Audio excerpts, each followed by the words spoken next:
they've blown up some railroads and some infrastructure trying to get South Africa's attention. Demonstration wouldn't work, the legal approach would not work. They were moving to blowing up a hospital or a school. He said he's so glad that they were caught.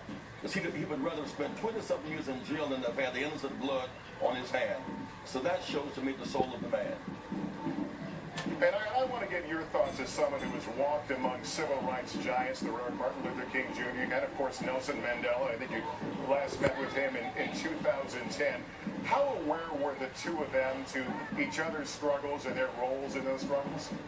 You know, Dr. King went to jail in '63, and so did Nelson Mandela. Dr. King, in his Nobel Prize address, referenced the struggle in South Africa and the kinship between American corporations and South Africa and our government. That was a part of it.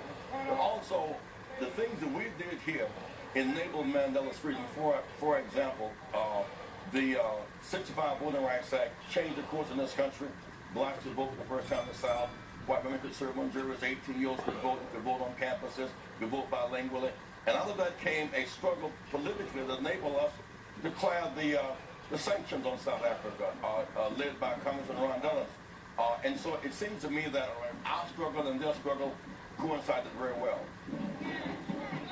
We appreciate your thoughts on this day, remembering Nelson Mandela. Reverend Jesse Jackson, thank you so much. We appreciate it. I'll see you before the week is over. All right. Look forward to it. Let's head back to New York now, and Erica. All right. Yeah, hey Morgan, we showed you earlier outside the house in Johannesburg how there's not a lot of sadness out here. There's not a lot of mourning. You might be able to hear there's some drums right behind me. There's a bunch of girls dancing and in colorful costumes and drummers outside the house where he moved right after he was released. And the reason that is that there's a sense of appreciation here. There's a sense of thankfulness for how he transformed this country, how this country is much more integrated, much more open to all people right now than it was before he got on the scene. Now, of course, South Africa is nowhere near perfect, and a lot of people here talk to me about the personal struggles that they continue. A lot of people here say, I was inspired by Mandela, or I talked to Mandela once, and I'm going to continue his struggle. And it's really an inspiration to be here for all of us, to hear that his legacy is really taken personally in every single South African whom I've met over the last few days.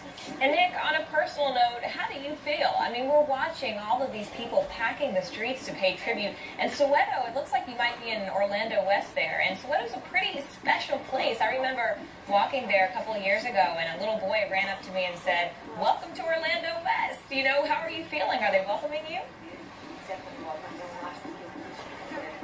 It's extraordinary. Of course they'll welcome me. I mean, on the one hand, it's a bit of a tourist attraction right now. There's guys selling ice cream. There's people in the street dancing. There's a couple of boxers talking about how Mandela used to be a boxer. But really, on a personal level, just to cover this story, especially outside the house last night in Johannesburg, it's very moving. It's a real privilege, to be honest. And we don't really talk about this because we don't have the time. But it's a real privilege to cover this story. I mean, this man was so important, not only to black South Africans, not only to white South Africans, but to the entire planet, to me as a child, being inspired by him. And it's really something to come out here and see, as I said, every single person I've spoken with, every single person on the street, whether it's Soweto or Johannesburg or watching at TV and home, really has a sense of what Mandela meant to them, what Mandela meant to their notion of their lives, what they could do with their lives. And that, of course, affects me. And I would like to think that